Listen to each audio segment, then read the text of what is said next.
Gaze reading where the greats drop by. Trendy authors tell us all the who, what, and why. Anyone can listen, cause we're spoiler free. Gaze reading, from Pulitzer stars to book club picks, where the curious minds can get their fix. So you say you're not gay, well that's okay. There's something for everyone. Gaze reading. Hello and welcome to Gaze Reading and this super special episode of What Are You Reading with the one and only Sarah Dickinson, the host of Sarah's Bookshelves Live, which I imagine being in all capitals with an exclamation point for some reason and sparkly lights. Not only is Sarah here to talk to me about what she's currently reading, but we're going to do so in the Sarah's Bookshelves Live way. Welcome, Sarah, to Gaze Reading. Thank you so much for having me. Am I a one and only? That's like a pretty big deal. I've never been called the one and only before. Hello, Sarah's Bookshelves Live. It's like Disney on Ice live. That's because it was a blog before it was a podcast. And most people don't even know that because that was so long ago. Listen, I am a good reader and I used my context clues and made assumptions about that. You were once just Sarah's Bookshelves. The blog was Sarah's Bookshelves. When we started the podcast, we tacked on live to it. Yes, so fun. When I actually first started listening to you, I thought that the episodes might have been literally live. Like recorded really? live. Oh, no. Yeah. We're not that live. Live-ish. That would take a whole nother skill set that I don't think I have. Yeah. No, interesting though. And scary. So maybe one day. We shall see. I've thought about hosting like an actual radio show. And I was like, I don't know that I'd be able to do that. I think that sounds really difficult. Yeah. I would definitely rely on the editing. And not just relying on editing, I would be nervous of having something to say always. And you can't edit out that long pause. No. And you're like, oh, someone is driving and they're listening to you. Yes, absolutely. Anyway, so I'm on a journey. Sarah, how are you today? I am doing well today. Thank you. How are you? I'm pretty good. Hanging in. I feel like I'm surrounded by books, which is perfect for you. Well, I can see them around you. I have no books behind me because I'm not normally on video. And sorry, you guys, I have a mic, like whatever this thing is called, in a pop filter in my face. Pop filter, And there are no books behind me because this is my guest room. And the books honestly, don't live here. I'm honored because I know that you don't do your podcast on camera. I don't. And so this is like a special, unique insider scoop into you. I love it. I hope I can remember that I'm on camera. I know, but we're in this together. Yeah. So can you tell my listeners who may or may not have listened to Sarah's Bookshelves Live before, what is the Sarah's Bookshelves Live way? What is your brand that we are going to dive into a little bit today? When you talk to people about what they're reading, what do you ask?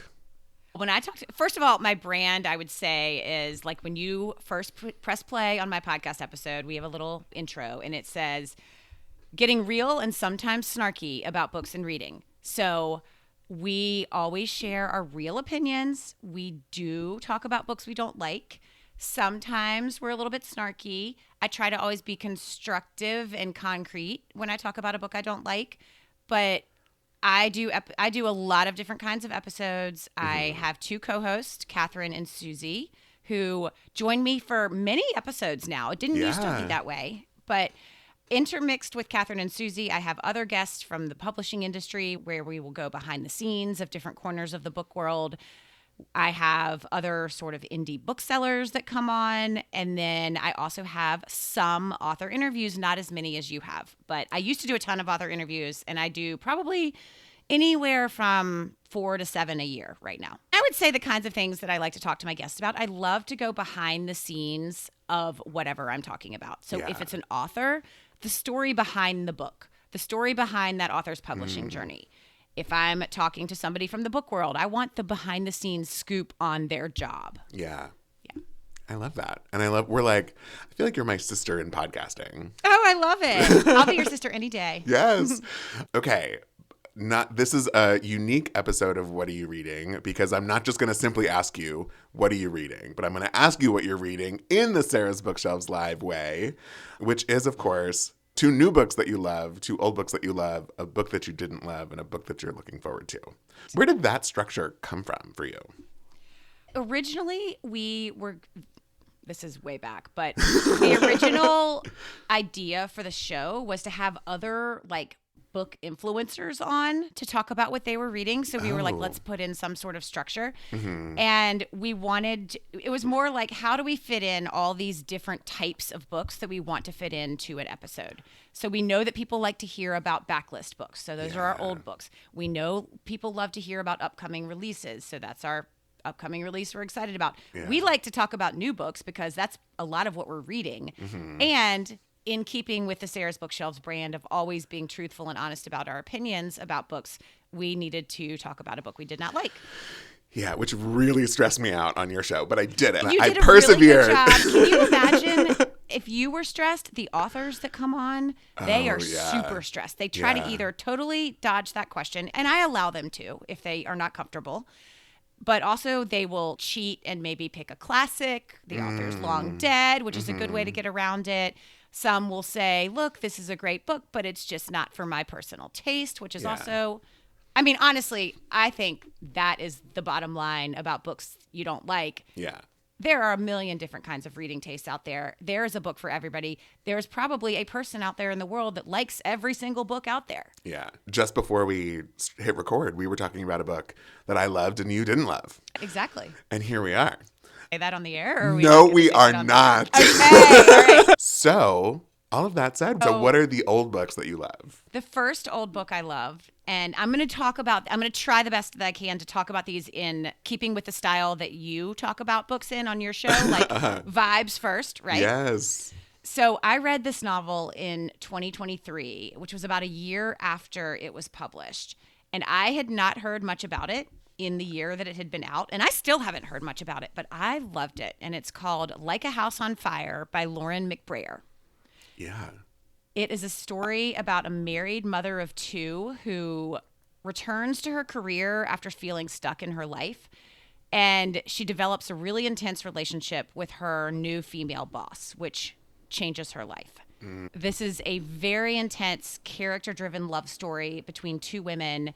And I personally, you know this because you listen to my show, but for your listeners who are new to me, I think a love story is very different than a romance. This is not a romance novel, like by any means.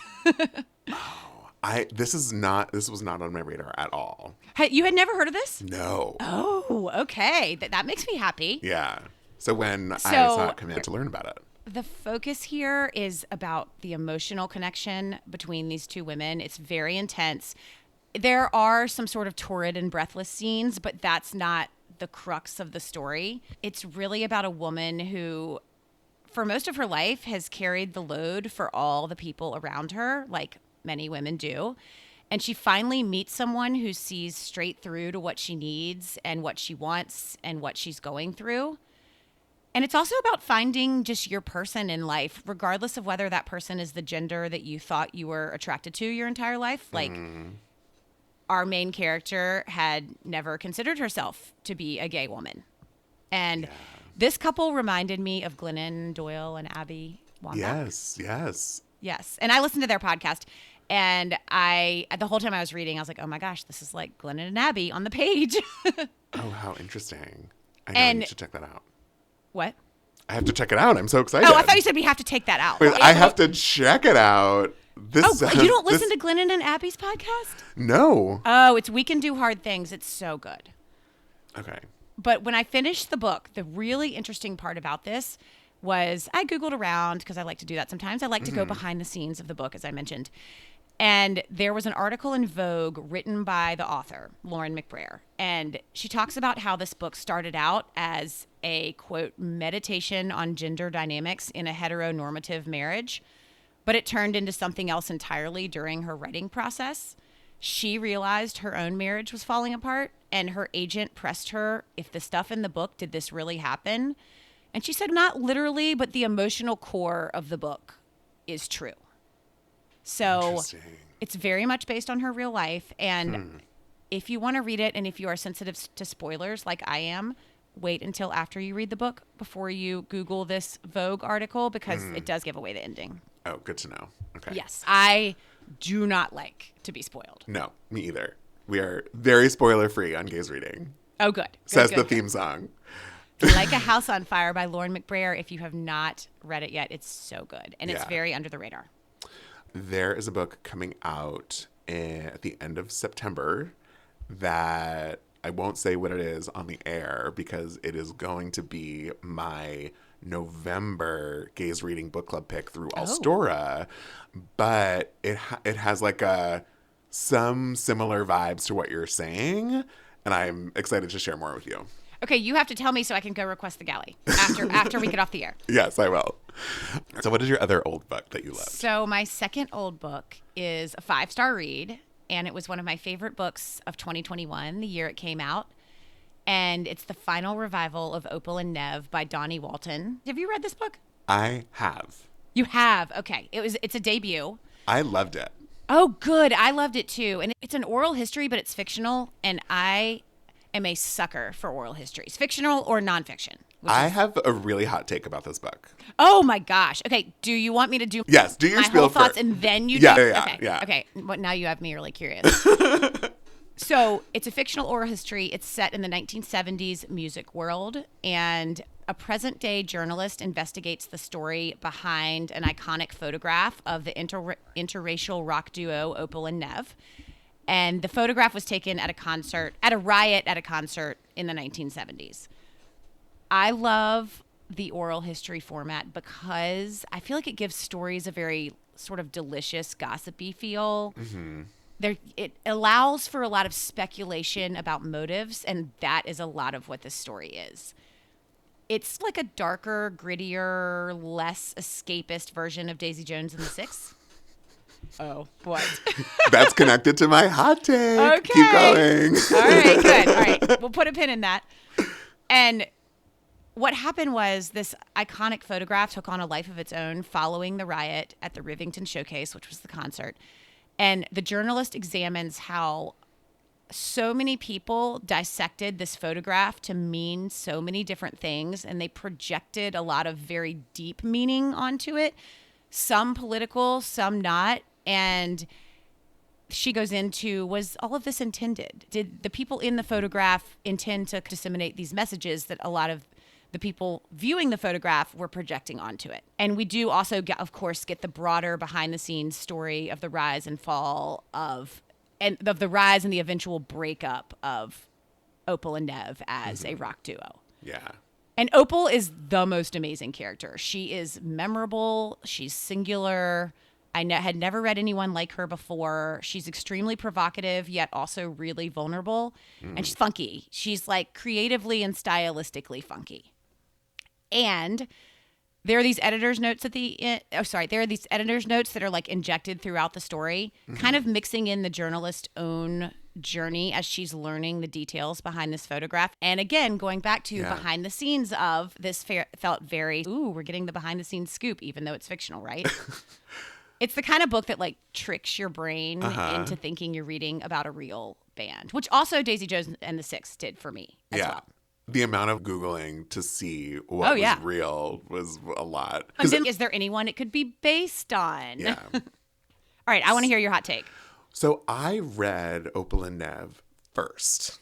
Oh, okay. Before I read Daisy Jones. Interesting. Okay, I had read them in the reverse order. Yes, which I think is how most people did because that's the order in which they came out. Yes, for sure. But I read Opal and Nev first and then read Daisy Jones and was like, what is this watered down garbage version of Opal and Nev? Which like obviously isn't true, but it made me sad because I think Opal and Nev is so gritty and so it's just more interesting, for lack of a better word. It's deeper. The stakes are higher, right? Yes. And it's deeper. And so for me, when I read Daisy Jones, I was like, what? So to me, Daisy Jones felt like this sort of fun romp, even though there are some kind of dark things in there. Yeah.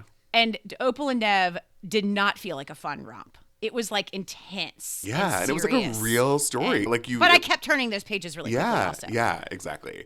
So that's my hot take, is that I'm sad that I feel like it got overshadowed by Daisy Jones, but it's like the better version of a similar story.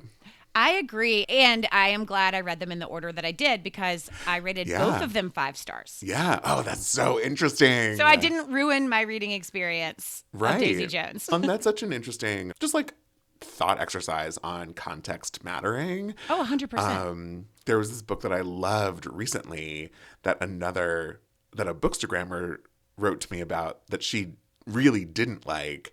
And she said, to be fair, I had just read a book that was a 5-star read for me. I loved it so much. I'd never read anything like it. So then when I read this other book, I was super disappointed. And I said, that's funny, because for me, I had just come off of a book that I DNF'd. Yeah, that matters. Right. And especially if the 2 books have similarities. Yeah. And I always, after a 5-star read, I always try to go in a totally different direction from it. Good for you. Like, that's so smart. Oftentimes fiction to nonfiction, or vice versa. Yeah. Yeah. So that's the final revival of Opal and Nev.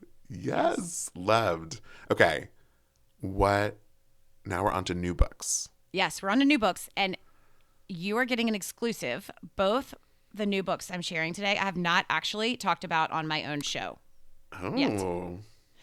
And this hot first off the press. I know. This first one I'm not going to talk about on my own show. It is getting so much buzz. It was an Oprah pick this summer, but my co-host Catherine read it and already talked about it on the show. So I now can't bring it back unless I have a different opinion, which I don't. So I'm really glad to be able to talk about it here, because I did love it. It is Culpability by Bruce Holsinger. And Culpability is a story about how an upper middle class family is impacted by AI. And it kicks off with a car crash involving a self-driving car that's powered by AI. And that's all I'm going to tell you about the plot. First of all, like, I got so many email pitches this calendar year for novels about AI, and I've been allergic to them. I've been like, delete. Yeah. Except this one. And the reason that I made an exception here is that I loved Holsinger's novel, The Displacements, which was his last book. And I heard that Culpability read more like a family drama than an AI book, which is up my alley. Yeah, me too. I would agree. I think Culpability very much reads like a family drama, and it's really about the human impact of AI, like the very real world human consequences for relatable people about AI's involvement in their life. It's exactly the kind of book that you talked about loving when you came on my show. You said you used this analogy that I loved, and I'm sure you already know what I'm going to say, but it's a book that feels like you're eating substantive and nourishing food, but it's also food that's really easy to eat. Yeah. The filet mignon that you can cut with a butter knife. And like, it deals with thought-provoking, it deals with, cut that out, obviously. It deals with thought-provoking topics, but it's super accessible and easy to read, and I flew through it. It's everywhere. And it is everywhere. And like, it kind of I haven't picked it up. So you have sold Culpability to me. Oh, good. I'm not done yet. Bring it on. It reminded me a little bit of Lori Frankel's This Is How It Always Is. Have you read that? No, but I read her other book.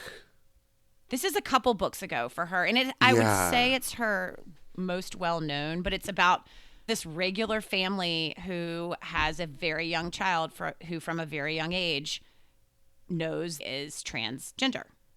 And so it's about the whole family going through that situation and experiencing that. And the way that these 2 books feel similar to me, Culpability is not about a transgender person at all. But it's a very relatable family that I could picture myself being a part of. And they're dealing with a situation that many people have not experienced, but totally could experience. And it asks big questions about the intersection of technology and morality and, of course, culpability. It's like an examination of class and privilege, not only wealth-based privilege, but like white male star athlete privilege, which I think is totally a thing. Here's my caveat. And Catherine, my co-host who read this first, warned me about it. And she was right. She told me to skip the epilogue. What? Yes. She said it was so bad. It took a half star off the book for her. And I don't generally love epilogues anyway, but okay, so what she did was make me then curious. Of course. So I did not skip the epilogue. I read the epilogue, but in my head, I was like, I'm not going to rate the book based on the epilogue. I'm going to pretend that the end of the book is the end of the book.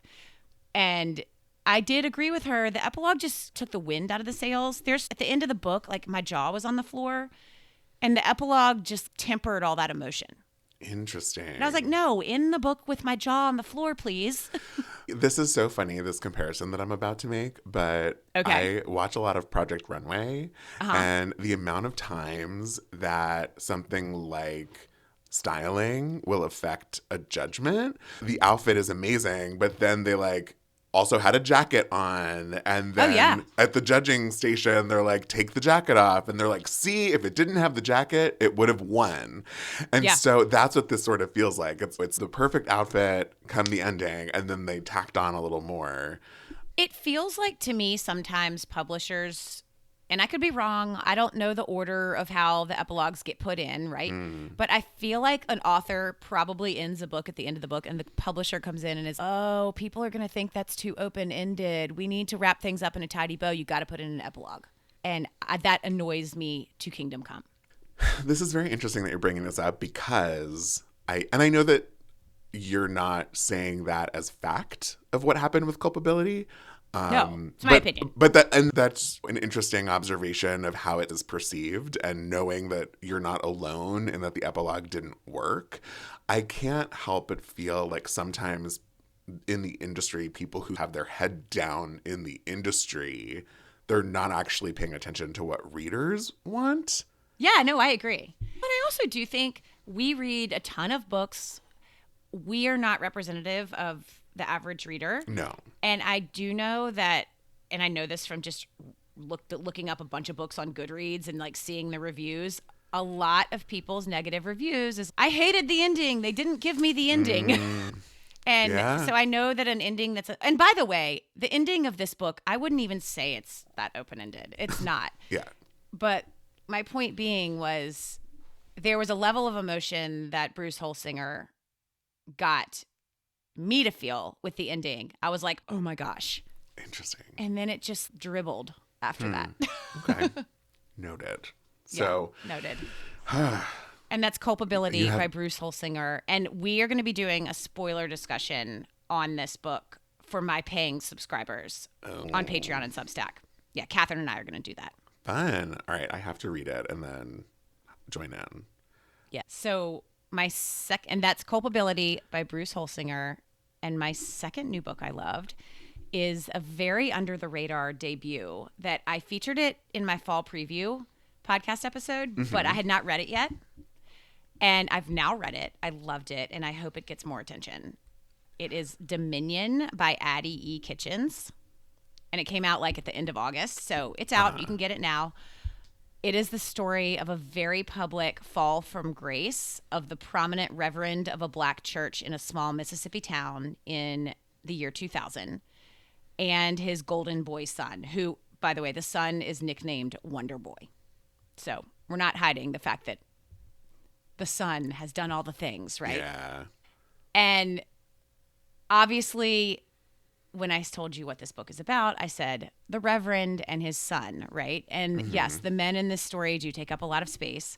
But at its heart, I felt like this was a story about the women. It's told from the perspective of the two most central women in the Reverend and Wonder Boy's lives. It's told from Reverend's wife's perspective and Wonder Boy's high school girlfriend's perspective. It's very voicey. I love a voicey book. And I got to read you the first line because it's funny as all get out. Yes, bring it on. Reverend Saber Winfrey Jr. believed without a shadow of a doubt that an idle mind was the devil's workshop, but an idle hand belonged on a behind. Ha! Oh So that's the vibe of this book. Yeah. And Priscilla, who's the Reverend's wife, she is very snarky. That line is from her perspective. She's funny. She's just had it with all the men in her life. And throughout the story, she's slowly coming to this realization that she's basically surrounded by like worthless, terrible men. Sorry, you're not worthless and terrible. You just Jason, mean I in promise. general. Yes, in general. Yeah. There is some suspense, but that is definitely not the center of the story. And I love what I like to call person left behind books, the stories of people that live in the shadows of those sort of more prominent people that they're close to. And that's exactly what Dominion is. Priscilla lives in the shadow of her reverend husband, and Diamond, who is Wonder Boy's high school girlfriend, lives in the shadow of Wonder Boy, obviously, because he is the anointed son of the town that's going to go on and make good on this small town. And I know I generally just said I didn't like epilogues, but I loved Dominion's epilogue. Oh, interesting. Especially the last paragraph. I was like, oh, this is like the whole point of the book. Thank you. What do you think made the difference for you? It was not about neatly tying up all the characters' stories. It was about sharing more like an evolution of a character mentally and emotionally. And it was a character that like I wanted that person to get to that place. Yeah. Interesting. It wasn't plotty. I don't like Right. it when it's like 5 years later, the Reverend is doing this and da-da-da is doing this. And That they lived was not happily what ever this after. was. Yeah. Interesting.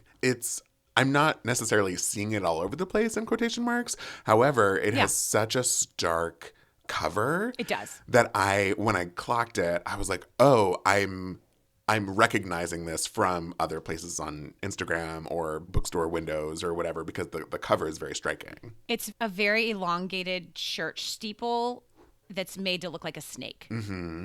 And yeah, that tracks. Yeah.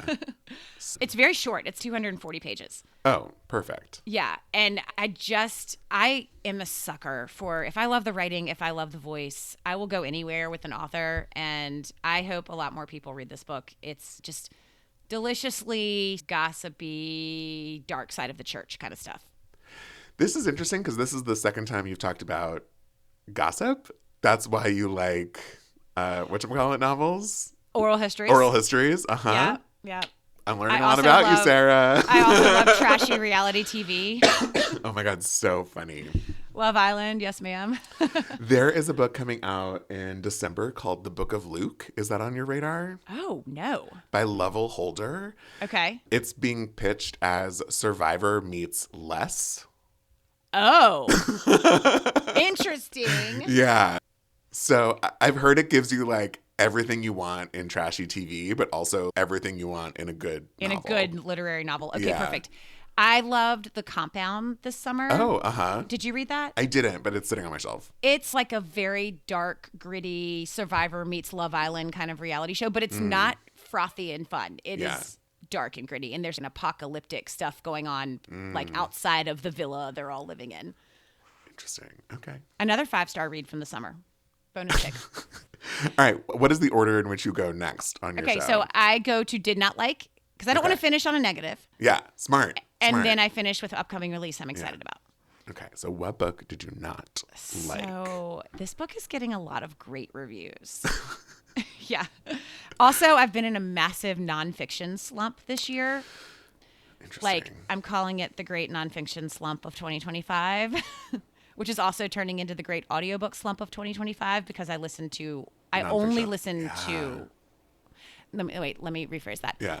The only thing I listen to on audio is nonfiction. I have trouble with fiction on audio. Yeah, me too. So this is one of the culprits of my great slump of 2025. Interesting. It is No More Tears, The Dark Secrets of Johnson & Johnson by Gardner Harris. Look, also gossipy. This is an expose of the multiple scandals of the very well-known company Johnson & Johnson, and it's written by a pharmaceutical industry reporter for the New York Times.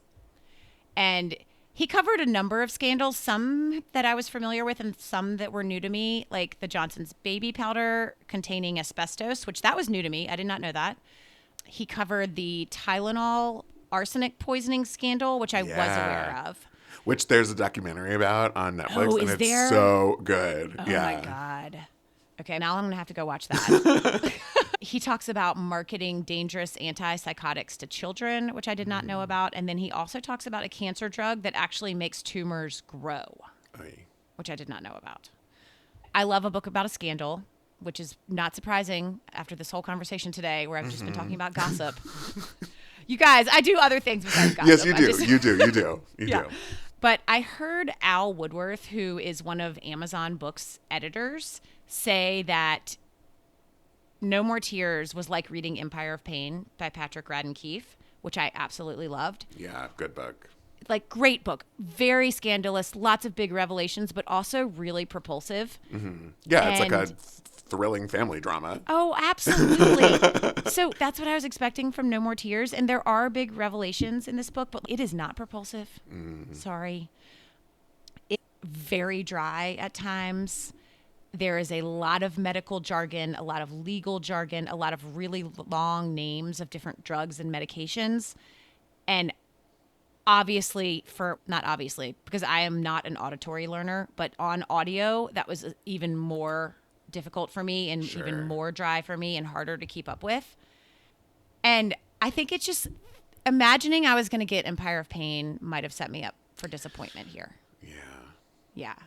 I wish it had been written in a more compelling and accessible style, because I do think it is, while being very dry at times, very important stuff is in this book. Mm-hmm.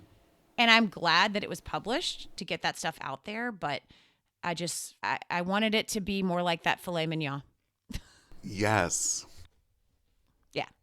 But it's getting great reviews, and if you want denser nonfiction, it might be for you. It's unfair, too, because not only is a comp Empire of Pain, but also the cover is fun. It looks like a baby powder bottle. Isn't that something like that? It's the branding from Johnson's Baby Powder. Right. It's like the same font, the same colors, stuff like that. And in the little like logo space, it says deception, corruption, death. So because it feels, there's something fun, in quotes, about that cover. It looks almost cheeky. Yeah. So it's setting itself up for success. And I do love the cover. It is not setting itself up for success. No, that's not the vibe of the book at all. Right. I do, however, think the cover was pretty genius. Yeah, no, of course, but It just doesn't match the vibe exactly of the book. But it is Oh, that's very a bummer. clever as far Yeah. as the branding, and it is simple yet complex. Yeah. Okay. Yeah. Noted.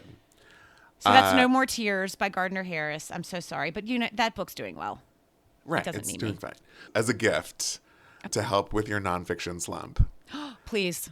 one of my favorite books of the year, which I did both audio and physical of simultaneously, is Talk. The subtitle is The Science of Conversation and the Art of Being Ourselves by Alison Wood Brooks. Oh, I have not heard of that. She Okay. teaches a class about conversation at Harvard, and she is so incredible. She's a great speaker in terms of just, she's a Harvard professor, but her background is in theater, and she's just so warm and accessible. Yeah. And particularly for you, who you have conversations for a living, I do. I was shocked by the amount that I've taken from this book and that I still think about daily. Well, It's okay. so great. I have conversations for a living, but they're about a topic I could talk about forever. I am not as great at small talk when I can't immediately grab on to something we have in common to talk about. Yeah. And I could probably, because I'm an introvert at heart. Yeah. Even though it probably doesn't feel like that right now. I would say I'm the same. Yeah. Because I get all of my rejuvenation from being by myself. Reading. Yeah. And from reading, yes, exactly. Exactly. So I highly recommend it, and the audio is very good. Oh, perfect. Okay. Yeah. I've been writing on a little notepad the books you've been telling me. So I have Book of Luke and I have Talk. Yes. Book of Luke I haven't read yet, but I do. It still feels like something you would. Yeah, thank you. I appreciate that because I can get early galleys. So Yes. that's helpful for me. And so finally, what is the book that you're looking forward to? The book I'm looking forward to. Now, I have not read this yet, but I have read her previous book. I did not have space to share this in our fall preview episode. So I'm thrilled that I can talk about it here. Yeah. And it is nonfiction. So it is obviously a risk for me this year. Okay, listen. But I have loved her before. So I'm hoping it can help me turn a corner. It's Paper Girl, a memoir of home and family in a fractured America by Beth Macy. Have you heard of Beth Macy? No. Okay, she wrote Dope Sick. Have you heard of that? Oh. Yes. About the opioid crisis. Yeah. Yeah. So that came out a couple years back. That came out before Empire of Pain, which is also about the opioid interesting. crisis. And she is now turning to memoir and telling the story of the changes that her really small hometown of Urbana, Ohio has gone through since she grew up there in the 70s and 80s. And she grew up fairly poor and went to college on a Pell Grant before becoming a journalist. And in 2020, she began returning to her hometown to take care of her ailing mother. So she was going back pretty often. And she started to notice the town's general decline. There was no longer any local newspaper, which she delivered the local newspaper when she was a kid, hence the book's title. And the graduation rates were severely declining at the local high school. There was a mental health crisis, just general economic decline, all this kind of stuff going on. And so it's a social change story, but also her personal story. And I like when social issues are written about through the lens of a personal story. Mm-hmm. And I will probably listen to this on audio. So hopefully that will be okay. And it's coming out October 7th. And that is Paper Girl by Beth Macy. Fun. I say fun thinking about the audio. I don't know that this is a fun. No, the audiobook, because she's probably reading it. And so she did narrate Dope Sick. So I would imagine she's going to narrate her memoir. Yeah, and cool. I love memoirs narrated by the author. Yes. Including one of our favorites, The Many Lives of Mama Love. Oh my gosh, yes. Oh, did you see that I posted on Instagram, I think it was like my upcoming guest post about your episode, and she commented on it. I did. I love her. And I was like, we talked about you. And here we are again, talking about her again. Yes, we are. She is one of my all-time favorite interviews that I've ever done. And it's not because of me, it was because of her. She's amazing. What a great list of books to have. Thank you. Thank you so much. And thank you for giving me a place to talk about a couple things that, at least culpability, I'm not going to be talking about on my show. We are here for each other. Anytime you want to talk about a book that you don't get to talk about on your show, come on over and talk about it on mine. My co-hosts steal right from under my noses. Yes, there's always a place for you on Gaze Reading as an ally. Thank you. I appreciate you having me. This has been so fun. My face hurts from laughing and smiling so much. Oh, I'm so glad. Thank you so much for being here. Everybody go check out Sarah's Bookshelves live. You're all over the place. You're on Instagram. You have your website. You have your show. You have your Patreon, your Substack. Where aren't you? I'm not super big on Facebook. Sure. Nor on YouTube. Also, I want to plug your visit to my podcast, which aired on September 17th. So you can go to my feed and hear Jason talk about what it's like to interview authors. And that's a two-way conversation because we both interview authors. And he also talks about what it's like to produce a literary festival. And then he shares his picks in the format that we just did today. Again, thank you for being here. Everyone, if you like what you're hearing, share us with your friends. Follow us on social media at Gaze Reading. Check us out on YouTube and all the things and all the places. And I'll see you next time. Bye. Thank you. Bye, Jason.